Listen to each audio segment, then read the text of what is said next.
دیکھو تو چشم بہار، دیکھو تو چشم بہار، چشم یار کی جادو نگاہیاں، جادو نگاہیاں، بے ہوش ایک نظر میں ہوئی انجمن تمام، بے ہوش ایک نظر میں ہوئی انجمن۔ کہتے ہیں اب محبوب کی ہی باتیں کر رہے ہیں، کہہ رہے ہیں کہ میرے محبوب کی آنکھوں کو دیکھو، اس کی مست نگاہوں کو دیکھو، کہ اس کی نگاہوں میں ایک جادو ہے، اور ایک ایسا جادو ہے کہ پوری محفل بے ہوش ہو گئی ہے۔ اس کی آنکھوں میں جو نشہ ہے وہ ایک جادو ہے، ٹھیک ہے، اور اس جادو سے یا اس نشے سے پوری دنیا، پوری محفل بے ہوش ہو گئی ہے۔ بے ہوش ایک نظر میں ہی ہوئی انجمن تمام، پوری محفل بے ہوش ہو گئی ہے۔ اس کی کیفیت میں سب کے سب ڈوب گئے۔ یہاں پر غور کرنے کی بہت سی باتیں ہیں۔ اگلا بند کو دیکھیے، نشو نما نے سبزہ گل سے بہار میں، شادابیوں نے گھیر لیا ہے چمن تمام۔ نشو نما نے سبزہ گل سے بہار میں، شادابیوں نے گھیر لیا ہے چمن تمام۔ کہتے ہیں کہ موسم کی بات کر رہے ہیں، موسم بہار کی بات کرتے ہیں، کہتے ہیں کہ دیکھو ہر طرف جو بہار کا موسم آ گیا ہے، ہر طرف ہریالی ہے، ہر طرف شادابی ہے، پورا چمن، پورا باغ شاداب ہے، گلزار ہے، پورا باغ شاداب ہے، گلزار ہے، اور ہم نے اس شادابیوں میں، اس گلزار میں میں بیٹھا ہوں اور اس سے میں لطف اندوز ہو رہا ہوں۔ اگلا بند کو غور کیا، اچھا ہے اہل جوڑ کیے جائیں سختیاں، پھیلے گی یوں ہی شور سے ہو بے وطن۔ اب یہاں اس بند میں سیاسی حالات پر روشنی ڈالتے ہیں، کہتے ہیں اچھا ہے اہل جوڑ کیے جائیں سختیاں۔ یہ آزادی کے مت والوں کے بارے میں کہہ رہے ہیں، یہ کہہ رہے ہیں کہ آزادی کے مت والوں پر جتنا بھی ظلم کرو، جتنا بھی زور کرو گے تو ان کے اندر وطن کی محبت اور بھی بڑھے گی، ان کے اندر جوش اور بھی بڑھے گا، اور وہ اپنے ملک کو آزاد کرانے میں اور بھی زیادہ جد و جہد کریں گے، اور بھی زیادہ جدوجہد کریں گے، یعنی کہ ان پر ظلم سے ان کے اندر میں قوت ملے گی، قوت ملے گی۔ اب اگلے بند کو غور کیجیے، کہتے ہیں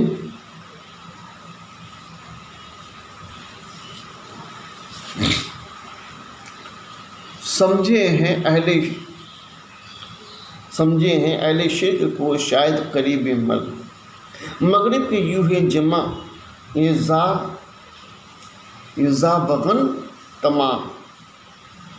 اس شعر میں حسن موہانی نے یورپ کی بات کی ہے، مغرب کی بات کی، یورپ کی بات کی، اور وہاں کے لوگوں کے کہتے ہیں کہ مشرق کے رہنے والے لوگ کو موت کے قریب سمجھ لیا گیا ہے، اور انہیں کمزور اور بیمار سمجھ لیا گیا، اسی لیے اہل مغرب کے یہ چیل ہوئے مرنے سے پہلے ہی گوشت نوچنے اکٹھے ہو گئے ہیں۔ کہہ رہے کہ یہ مشرق کے لوگ ہندوستان میں رہنے والے لوگوں پر اپنے ظلم کرنے کے لیے تیار ہیں، اور ان پر ظلم کر رہے ہیں۔ ٹھیک، آخری شعر جو ہے یہ جسے ہم مقطع کا شعر کہتے ہیں، غور کیجیے یہاں حضرت نے کیا کہا ہے کہ شیریں نسیم ہے سوز گداز میر، حسرت تیرے سخن پر ہے یہ لطف سخن تمام۔ یہاں اس مقطع کے شعر میں شاعر نے نسیم کی بات کی ہے، یہ نسیم کوئی اور نہیں بلکہ ان کے استاد کی بات کی، اور کہتے ہیں کہ ان کی شاعری میں نسیم کی جیسی شیرینی موجود ہے، مٹھاس جو ہے ان کی غزل میں یہ نسیم کی جیسی ہے، اور ساتھ ہی ساتھ جو سوز و گداز ہے، جو درد ہے، جو تڑپ ہے، یہ سب کچھ میر کے رنگوں میں ہے، میر کے رنگ میں، اور حسرت تیرے سخن پر ہے یہ لطف، تو یہ لطف سخن تمام، اور حسرت یعنی کہ تجھ پر ہے اس لطف کا خاتمہ ہو جاتا ہے، یعنی کہ ایسی صفائی اور با محاورہ الفاظ اور بندی اور زبان اور اس کا انداز تو کسی اور کے ہاں نہیں ہے، ایسی تک بندی، ایسا معمولی بندی، ایسی زبان اور صفائی صرف اور صرف حسرت کے کلام میں ہی موجود ہے۔ عزیز الطلباء، آپ نے یہاں حسرت موہانی کی آپ کی درسی کتاب میں جو درج غزل ہے اس کو آپ نے سنا ہوگا، پڑھا، اور ساتھ ہی ساتھ حسرت موہانی کے بارے میں بہت کچھ معلومات بھی حاصل کیا ہوگا۔ آپ دوبارہ اس غزل کو پڑھیں، درسی کتاب سے پڑھیں، اور اس میں سے ایک نئے زاویے کو بھی تلاش کرنے کی کوشش کریں۔ شکریہ۔